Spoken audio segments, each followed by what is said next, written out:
Dia de comentário político de Altair Magaim. Alta já está aqui e vai dividir com a gente uma história de um robô que foi criado para fazer uma varredura em todas as licitações. Bacana esse trabalho. Já tem resultado desse trabalho do robô? Tem Bom alguns dia. resultados. Bom dia, Madu. Bom dia a você que acorda cedo e nos prestigia com a sua audiência. Importante iniciativa de controle e fiscalização. Mais de 15 bilhões em compras autorizadas pelo governo no ano passado foram vasculhados por um robô criado pelo próprio governo do estado. A inteligência artificial chama-se Cynthia e foi criada pela Controladoria Geral do Estado com apoio da FAPESC, que é a Fundação de Pesquisa e Inovação. O robô organizou informações de 12.500 solicitações de licitação autorizadas pelo governo.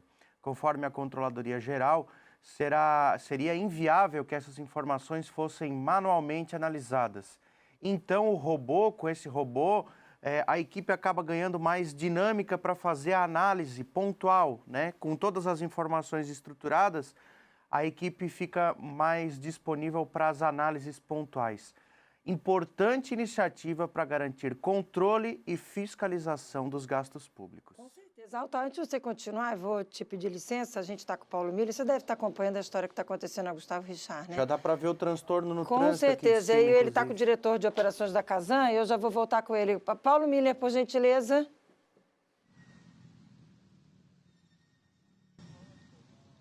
Tô aqui, Márcia. Traga as informações, o diretor de operações da Casan está aí? Vamos lá, deixa eu...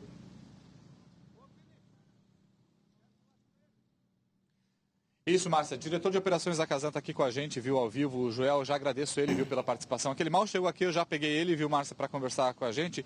Vocês já conseguiram avaliar a extensão do problema aqui? Qual que é a situação? E principalmente, né, quando que vai estar pronto o conserto dessa situação, né? Bom dia. Bom dia. Assim, a ideia principal agora é a gente tentar liberar 2 faixas aqui do trânsito, né, para poder aliviar o trânsito aqui da chegada da ilha, né. Então a gente estava fazendo a limpeza agora com equipamento, né, e vamos botar uma base para poder liberar o trânsito. Provavelmente daqui 2 horas estão liberados o trânsito, né. E depois de seguida a gente começa a fazer o reparo da adutora, uma adutora de 400 milímetros, né. Ela abastece o bairro Carianos e Costeira. A máquina já está lá, o rompimento foi bem naquela parte lá do canteiro, né, Joel?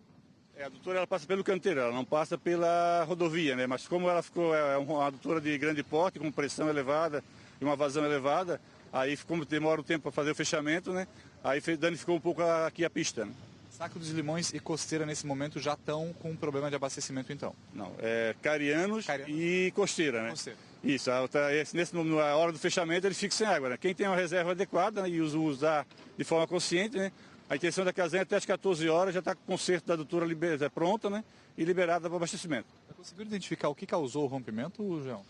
Assim, é difícil de identificar sem fazer o reparo, né? Provavelmente ou é uma falha no material, né, ou um erro na execução da obra, talvez algum objeto em cima dela que forçou, né, ou um bolsão de ar que ocasionou o rompimento. João, há uma crítica com relação à demora da chegada da Casan nesse lugar aqui, né? Que hora que vocês identificaram que teve o problema? Foi por volta das 3 horas que houve o rompimento, né? Pelo sistema nosso a gente consegue ver, né? Monitorado, né? Ver que a pressão caiu aqui para essa região da Costeira do Carianos. Aí é feito o fechamento, o fechamento não é tão rápido, são vários registros, né? Para ver que o sistema é interligado, né? E assim que o pessoal, a gente mobilizou o pessoal para chegar às 6 da manhã, conseguir fazer a limpeza e liberar o trânsito aqui. Mas você já sabia então desde as 3 da manhã que estava com problema? Às 3 horas a gente identificou o problema no sistema, né, e chamou o pessoal a fazer o fechamento, né. Como o fechamento não é tão rápido, o fechamento demora porque não é só um registro, são vários registros, né. O sistema é interligado, né. Primeiro a gente fez o fechamento para eliminar o problema da água, né, e em seguida começou a fazer a limpeza. Primeiro momento, então, liberar a pista aqui, justamente porque a mobilidade já está bastante prejudicada, né? No segundo momento, vocês já estão começando ali o trabalho de conserto. O conserto ali, ele deve ficar pronto até que horas? Há uma previsão, pelo menos, com relação a isso também? O conserto, provavelmente, até as 14 horas deve estar concluído, né? Não é um serviço tão complexo, é um serviço, é uma adutora de PVC, de fofo, né? Então, a gente estima que até as 14 horas está com o conserto já executado e a liberação de água para os 2 bairros, Carianos e Costeira. Nesse momento, né, o pessoal que mora ali no Carianos e na Costeira, a orientação é economizar, né? Porque pode ter aí justamente falta de água na torneira. Exatamente. Esse período do conserto está fechada, a adutora está fechada, então provavelmente na torneira não tem água, né? Então é importante que o pessoal use nesse momento a água de forma consciente, né? Usar só para necessidade mais urgente, né? E deixar para quando eu vou recuperar o abastecimento, utilizar para lavar roupa, para lavar calçada, né? Agora utilizar mais é para, né, uso sanitário e para beber, né? Perfeito. Então o trabalho continua aqui, né? O pessoal já da Casanta está chegando agora. A gente até acompanhou a chegada do primeiro carro, né, Joel? Agora vocês mobilizaram uma equipe maior, né?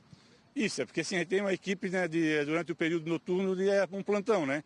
Fica uma equipe de plantão para essas emergências, né? Para fazer fechamento do registro e fazer alguma manutenção menor. E depois das 6 horas começa a equipe maior que a gente mobilizou. Perfeito. Joel, obrigado pela entrevista, obrigado aí por falar com a gente, viu? Então é essa situação, viu, Márcia? Então, situação ainda bastante complicada, o trânsito continua aqui totalmente interditado na Gustavo Richard, uma das pistas aqui, a pista mais próxima à passarela ali, até já foi feita a limpeza, mas o pessoal está avaliando da infraestrutura aqui da própria capital, né, do município, justamente a segurança do asfalto. Lá, acho que já o Gustavo consegue mostrar para a gente lá a reversão da pista, né, pelo outro lado da Gustavo Richard, então o pessoal está fazendo a reversão por lá, ó, onde está aquele caminhão guincho lá, então os motoristas conseguem acessar por lá, passa aqui por trás da passarela e aí vai para o sul da ilha, né? Outra alternativa, né, como a gente já falou mais cedo, viu, Márcia, para o motorista aí, serviço para o motorista que está chegando à ilha de Santa Catarina, vindo da região continental, pegar a Avenida Beira-Mar Norte, justamente tenta desviar lá pela Universidade Federal de Santa Catarina, vai até o final lá pela Universidade, ou então pela Avenida Mauro Ramos. Ponte Hercílio Luz é uma outra rota de justamente alternativa aí do trânsito, mas a Ponte Hercílio Luz já recebe um trânsito considerável durante a manhã por causa do horário de pico, então se o motorista for para lá, provavelmente deve também enfrentar um pouquinho mais de congestionamento. E aí tem essa outra rota alternativa aqui, essa reversão de faixa, que também já começa a ficar um pouquinho congestionada, né? Porque tem o pessoal conseguindo ir para o aeroporto. Lá até eles mudaram lá, viu, Gustavo? Lá, ó, o pessoal já, em vez de passar aqui por trás da passarela, ó, tá conseguindo já ir direto lá para o túnel. Lá onde está aquele guincho lá, então acessa lá no guincho, lá, né, onde está o guincho, tiraram as barricadas lá e já pega o túnel e consegue ir para o sul da ilha. Mas ainda assim é bastante complicado, viu? O trânsito está complicado também no sentido inverso, viu, Márcia? Quem vem do sul da ilha em direção justamente à região central, ou quer sair da ilha, também já enfrenta congestionamento porque está com uma pista a menos justamente por conta dessa reversão. Então, recapitulando o que o Joel da Casan falou, o diretor de operações, né, rompimento de uma adutora de 400 milímetros, uma adutora de PVC, ou seja, é de plástico, né, não é de concreto. Então, identificaram por volta das 3 da manhã já esse rompimento, mas tiveram que fazer o fechamento de acordo com o diretor, né, dos registros, para daí sim fazer o conserto, previsão de consertar 2 horas da tarde, mas já então problemas de falta de água, né, de abastecimento no bairro Carianos e também na Costeira. Então, o pessoal que está aí no sul da ilha, né, o pessoal desses bairros aí, né, que passam aí para o sul da ilha, justamente já tem um pouquinho de dificuldade com relação a abastecimento. Não há previsão de liberação da via aqui do trânsito, ainda justamente porque precisa tirar todo esse asfalto aqui, ó, que acabou cedendo, né, acabou levantando tudo por aqui. Então essa é a situação, viu, Márcia?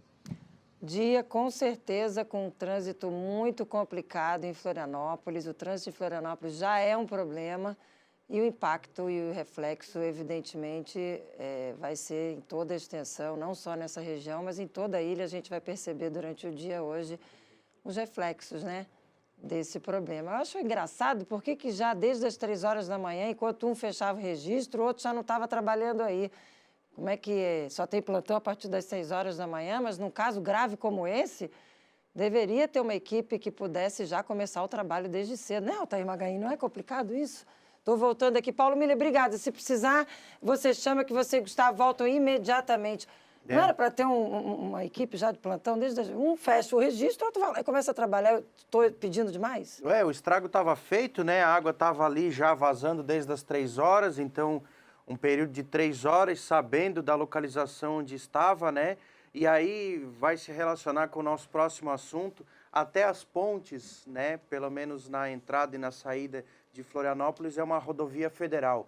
E Santa Catarina investiu 465 milhões de reais do dinheiro do Estado em rodovias federais. E a gente volta para aquela velha questão de que Florianópolis tem apenas uma entrada e uma saída.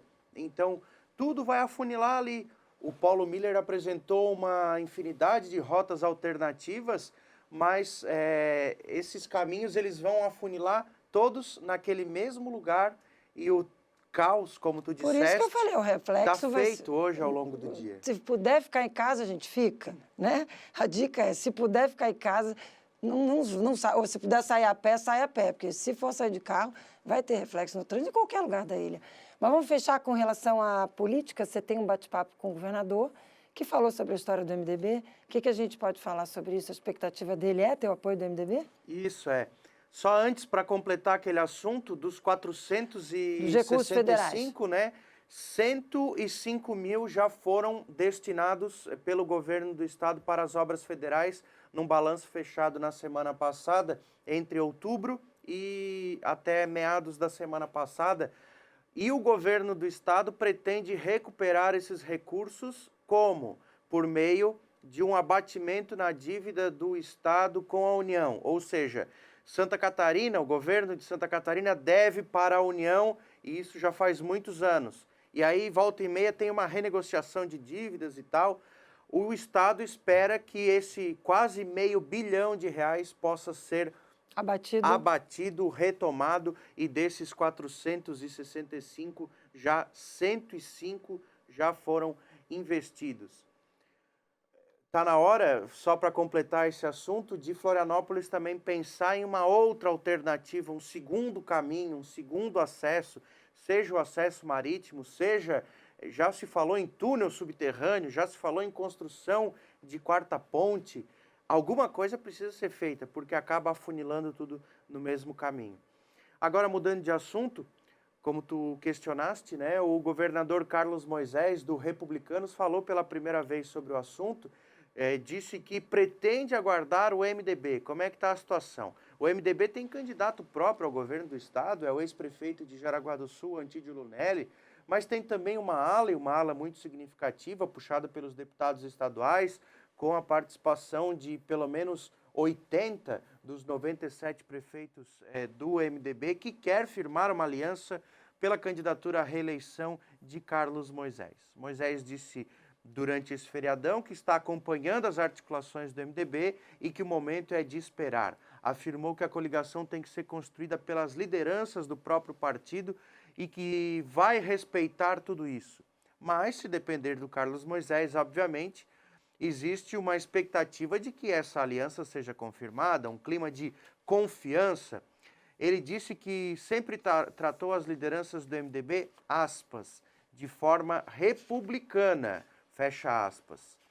Bom, por outro lado, o ex-prefeito Antídio disse que não retirou a candidatura ao governo do estado. E aí, portanto, nós temos para essa semana expectativa de novidades em relação à política de alianças. Não só em relação ao MDB Moisés, como também de novos partidos políticos anunciando as suas composições para outubro. Muito bem, Altair Magaim, que bom. A gente tem bastante assunto para você repercutir e trazer para a gente na quarta-feira. Obrigada pela participação, ótima semana, ótimo dia para você. Obrigado, um bom dia, uma boa semana. Obrigada para você também. Temos mensagem, Marquinho?